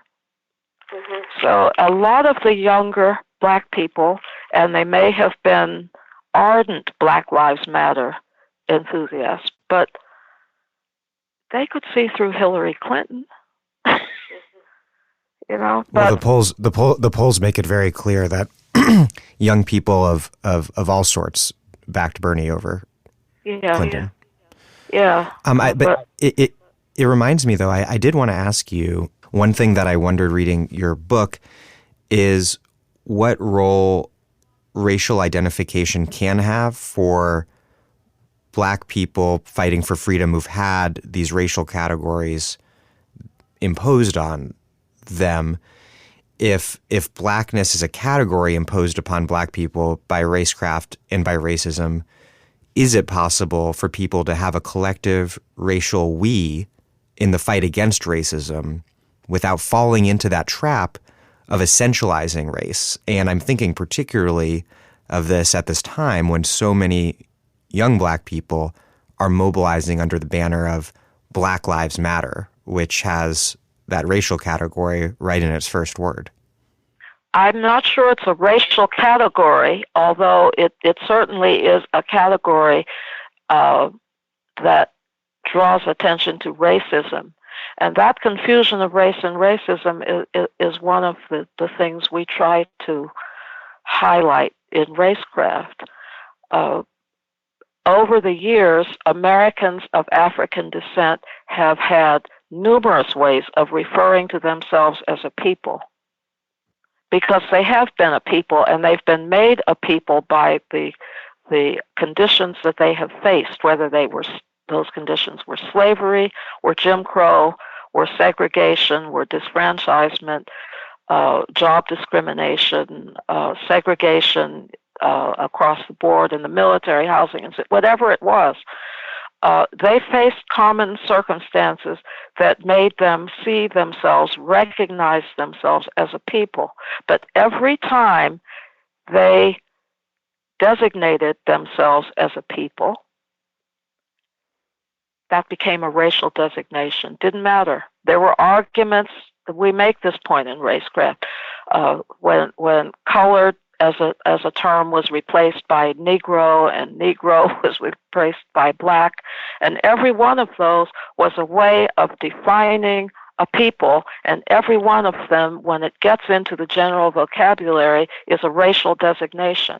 And that is part of my answer to your question, because when Black Lives Matter activists say Black Lives Matter, they're not making a racial statement. Couching it that way, I have to say this, though. I'm an older person, and I have to say that the slogan Black Lives Matter disturbed me mainly because it seemed to me too self-effacing. Having to declare that Black Lives Matter and making it official that that's something that needs to be declared is making too large a concession to the enemy. It reminded me, I was talking to Karen about this earlier today, it reminded me of perhaps the most famous of Frederick Douglass's orations, his 4th of July address that he delivered, I believe, in Rochester, in the mid-1850s. And the way he began was, I don't really know what you have brought me here to say, because he was asked to speak by abolitionists. I don't know what you want me to say. You don't need me. We're celebrating the anniversary of the birth of a republic, so you don't need me to tell you that slavery is wrong. I don't have to say that to Republicans. And you don't need me to tell you that the slaves are human beings, because even the slave owners know that, or they wouldn't have so many provisions in their legal codes that define acts committed by slaves as crimes. A mule can't commit a crime. A wagon can't commit a crime. So by defining acts by slaves as crimes, they're already saying. So he made a whole. If you haven't read it lately, read it again. He built the whole rhetorical structure on the argument. I don't need to tell you people these things because you know them. You're Republicans and you're abolitionists, so you know all these things. And I think about that when I think about young people having to say Black Lives Matter. Do Americans have to say that other Americans, and for that matter, other human beings' lives matter? Isn't that where we're supposed to start? Not what we're out to achieve. That should be, we know it hasn't been achieved, but isn't it our assumption about where we start? And to have to say Black Lives Matter and then open yourself up to an enemy to try to trump that with an All Lives Matter, when in fact the slogan Black Lives Matter always meant All Lives Matter. It was a way of saying, yes, ours too. But I don't like that they had to say ours too, as though there could be a question about whether ours matter, because everybody's matters. It seems like the two of you would maybe prefer freedom now or something of that sort. For all. Yes. Yeah, although I don't think either of us is criticizing the young people who did that, because they responded to a moment, and they responded to a moment in which much of this history has been lost, including freedom now, but including Frederick Douglass and so on. So they're having to build the world anew. And it is some kind of commentary on us that we require our young people to build the world anew from scratch, that they don't have something to build on. And that's because of a long demobilization, a purging, a persecution, and so on, that left us and them without a political heritage on which to build. So everybody has to start again from the beginning. And, each time we do that, we have lost momentum and we've lost ground. And there may not be any alternative to doing it. You can't fabricate a historical knowledge that isn't there. But having to operate without that historical knowledge means that you're operating with one hand tied behind your back. So I'm delighted that we're having an opportunity to remind people that in 1963, the slogan was jobs and freedom. And it was, in other words, everybody understood how one thing was related to the others. And now I'm not sure people do, because I'm not including myself, but I am charitably saying we believe in this whiteness metaphysics. And even the most conservative of the civil rights leadership of the 50s and 60s would be shaking their heads at that and thinking of us as benighted children who didn't know that much. Well, perhaps we should prepare some radio casts of those speeches, to do that heritage out in a broad audience, in order to enrich the arguments people are trying to make as they attempt to resist and formulate what resistance should be made up of. Yeah, by the way, this is going back a paragraph, but I meant to point this out and I didn't. Talking about Black Lives Matter, I was reminding Karen earlier this morning that when that young white man, whose name I now can't remember, was shot in South Carolina. Remember that? I think his first name was Jason.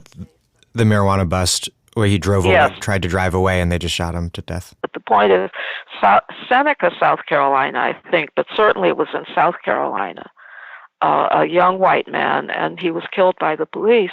And I was reminding Karen earlier today that the only way that episode was publicized was that some of the Black Lives Matter people publicized it. They put it on Twitter, and then it was picked up by some of the news media who follow such things. But that was how it came to public knowledge. So, and I'm saying that in order to illustrate that Black Lives Matter always meant all lives matter. It's just that the young people who were saying that thought that others needed to be told our lives too. But they did not forget that all lives matter. Yeah. They didn't get very far because, as it happens, the white neighbors of the family whose son was killed didn't stand up for the family. I think they couldn't figure out where was a safe place to put their feet in what looked like quicksand because they probably assumed that these confrontations with the police are always confrontations in which the police are the good guys and whoever's on the other side is the bad guy. And Racecraft would allow them to make that assumption comfortably when the person on the other side was black. But now here's a white person that they know, small town, South Carolina, and they can't bring themselves to call this what it is because it's out of the pattern, and they don't have a way to understand that. If all lives matter were a serious declaration rather than a way of just twitting Black Lives Matter people, then the All Lives Matter people would have jumped on that, but they didn't, did they? They couldn't see it either. Because in fact, how could they make sense of this white young man being treated like what they thought was what black young men deserved? Exactly. And so they don't mean it when they say all lives matter. Yeah, well, this is the function of the stuff I was talking about earlier. He must have done something to deserve this. That's the thing. And it's not his black color, but it's something. But that always rests on the Negro-like. Whatever he did must have been Negro-like to have that consequence. But I'd love to walk through and question people and ask them why they think this all happened. Their own opinion. The way that racism functions to legitimate policies that harm working class people as a whole by sort of spectacularly harming black people and often Hispanic people more. So you have mass incarceration, which justifies itself by disproportionately locking up so many black people, but also locks up an extraordinary number of white people. The same with welfare reform, because welfare was disproportionately received by black mothers. That allowed the Clinton administration and congressional Republicans to eliminate welfare for all mothers. Yeah. Well, and you can go back further. You can go back further to disfranchisement in the South in the late 19th, early 20th century, which was supposed to be the disfranchisement of Afro-Americans, but in fact it ended up disfranchising large numbers of white people, and was the beginning of the low voter turnout that continues to be part of American political society to this day. And the difference, though, between that time and our moment today is that the white people who became the targets were not fooled by it. They knew what was going on. Today, Today it may be that people aren't aware. It can be successfully hidden that this weapon that appears to be wielded against black people is being wielded against you as well. That's sort of like the bad news side of that equation. But in your book, you write that the debacle of the bankers, talking about the financial crisis, rubbed the gloss from the justifications for inequality that prevailed since the 1980s. The welfare mother can no longer stand for what is not right with America. And so my question is, in terms of all these horrible things that have been justified via racism, and obviously with Trump in office, racism is very much still a real core part of elite class warfare in this country. But since 2008, since the crisis shook, and since we've seen Occupy, the Bernie Sanders campaign, Black Lives Matter, do you see some hope in people getting that critical distance from Racecraft that you've been talking about, and being able to take collective action against this system that's done so much harm in this country and all over the world? Well, we had in mind putting some ammunition in the hands of people who are trying to fight the most recent wave of capitalist oppression here, because we had recognized how useful the race card had been, and especially because we could see the ramping up of obsolete racial ideas in the 1980s, such as the races have different blood, and Red Cross is putting that around. So we said one of the things to do is to get this information we have out and find other ways to get it out, because we need to be able to hear each other as Americans, and not this nonsense, about racial identities today. I say excuse me, because that's my opinion. I have it strongly. I don't want to impress anybody who thinks that it's very good to have a high self-esteem in this society too. but it's just that it's a barrier that Racecraft provides an explanation for what happens bad to black people, and it's what do you call it, Barbara, that rope-a-dope for people who might otherwise be able to put their fist into the people who are exploiting their jobs abroad. So yeah, but I think part of the present moment too is that we're seeing a program, even if it has been slowed down, a program on the part of the right-wing Republicans and the Trump people, who aren't always, I mean, they're an ox team, not always pulling in the same direction, but they have a good That's bit a generous description. Yeah, they do have in common a class program, even if they sometimes are representing different parts of the class that is on top. And what we need to keep our eyes on is that in many ways they're building momentum because they are changing the nature of the game.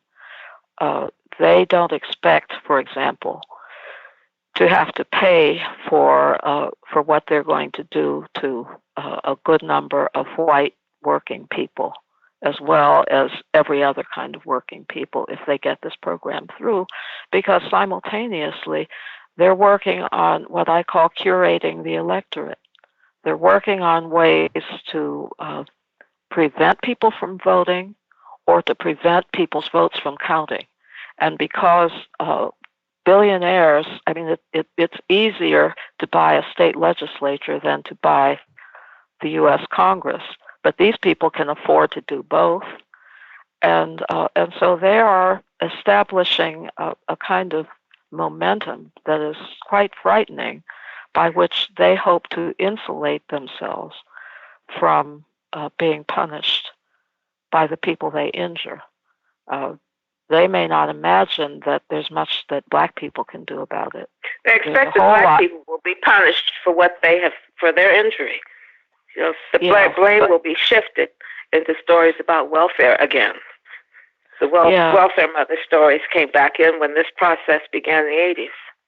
Yeah, but I think as is true of many classes with overweening projects of power,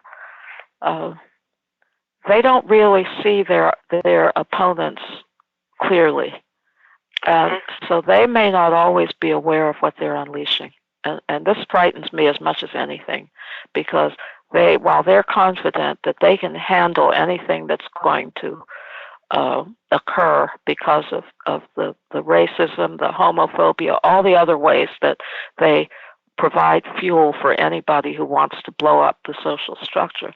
And they're pretty sure that they can insulate themselves from that.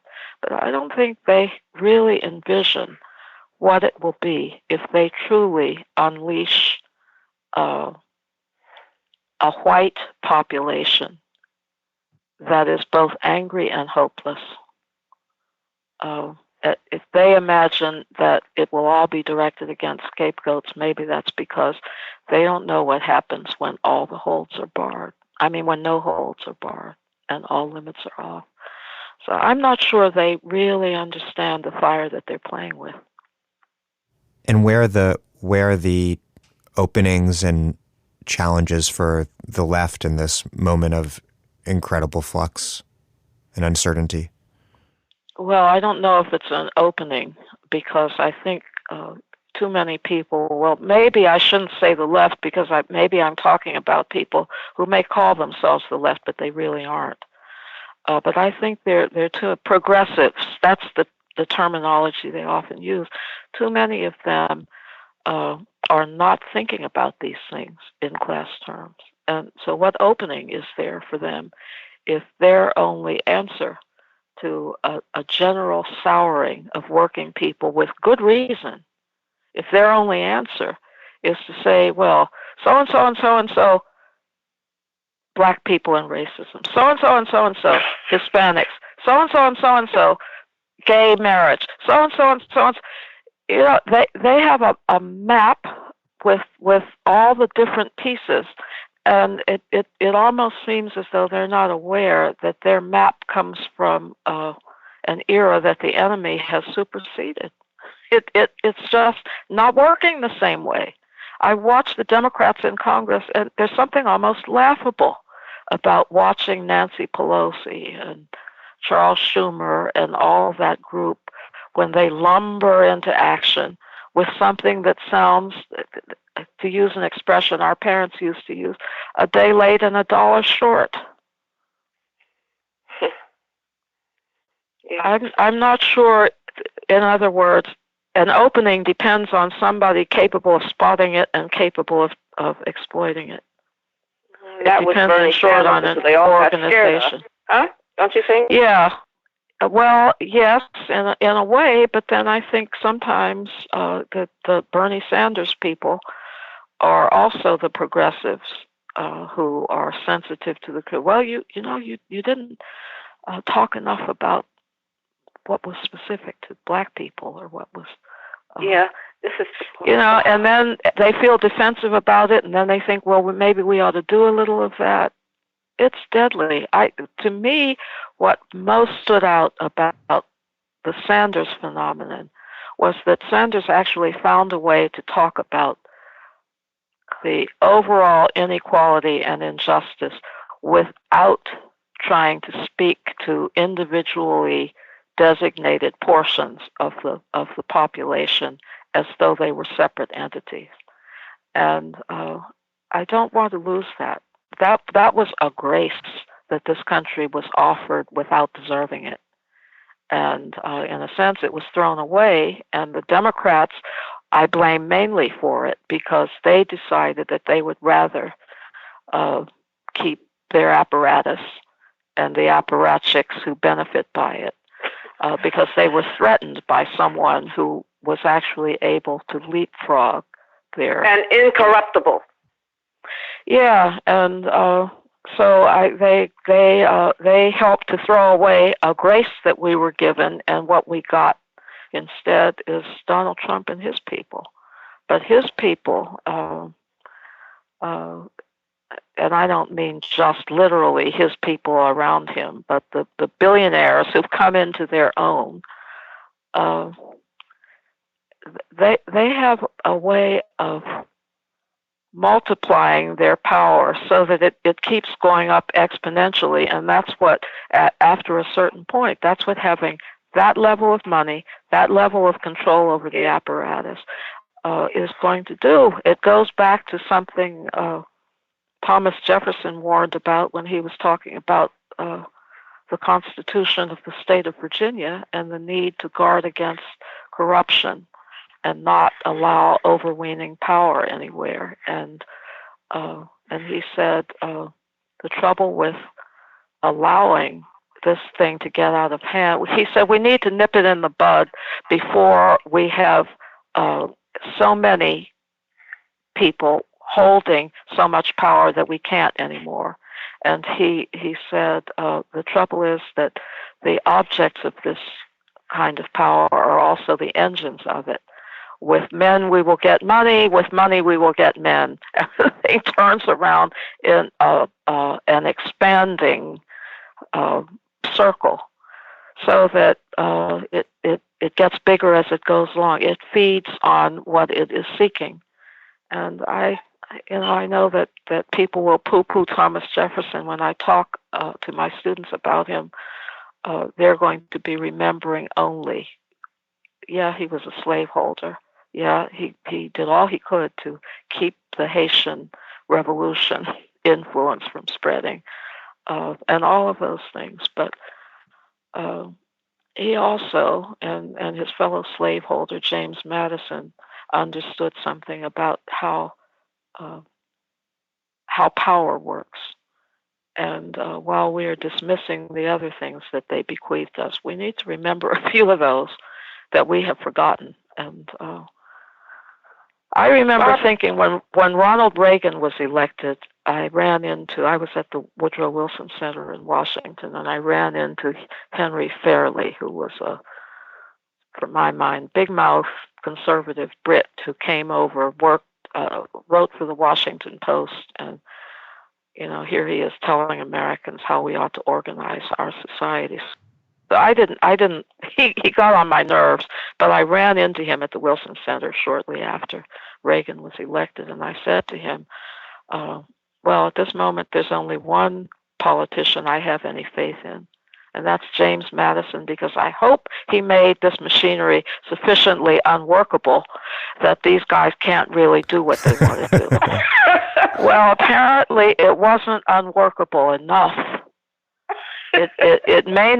Reagan may not have been able to do everything he wanted to do, or those who came after him, but the machinery has not been unworkable enough to stop this onslaught. And that may be because we allowed it to build up such a head of steam that it takes more to stop it now. And we have all the historical precedents tell us how deadly the bourgeoisie is if it ever considers that its back is against the wall.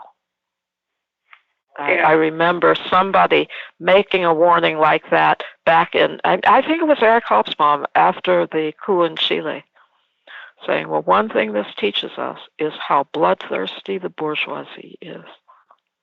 And we haven't seen it yet in this country. We've seen blood, and we've seen bloodthirst, but we don't know how bloodthirsty they can become if we even look like mounting an effective opposition. But that's what we have to do. We might as well be ready for the fact, though, that it's not going to be a Sunday school picnic. You said that Sanders represented unearned grace, and I think the take-home message might be that we can only be saved by works and not grace. Yeah. Even if our work is the work of accepting grace. Yeah. Indeed, as bare minimum. Work is what's required, but it has to be work informed by knowledge and understanding. And I think that's where you come in. Barbara and Karen Fields, thank you very much for your time. I really appreciate it. Well, we enjoyed it, and every minute looking of it. Forward to talking to you again sometime.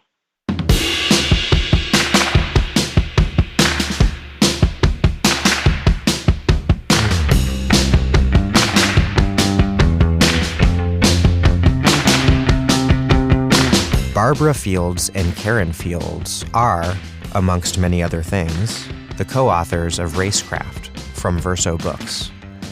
Thank you for listening to The Dig from Jacobin Magazine. As Marx once said as he was pointing out that Hitler was a big fan of American eugenics and of American immigration law, while other podcasts have only interpreted the world in various ways, our point is to change it. We are posting new episodes every week. Usually 2. The Dig was produced by Alex Lewis. Music by Jeffrey Brodsky. Follow us on Twitter at The Dig Radio, and please find us wherever you get your podcasts and subscribe. And if you're on iTunes, please take a moment to leave us a review. Those reviews somehow affect iTunes' secretive algorithms and help introduce us to new listeners. We gotta work the system that we have at the moment until we transform it. And if you haven't done so yet, please go to patreon.com/thedig and make a contribution. $5 a month is a huge help.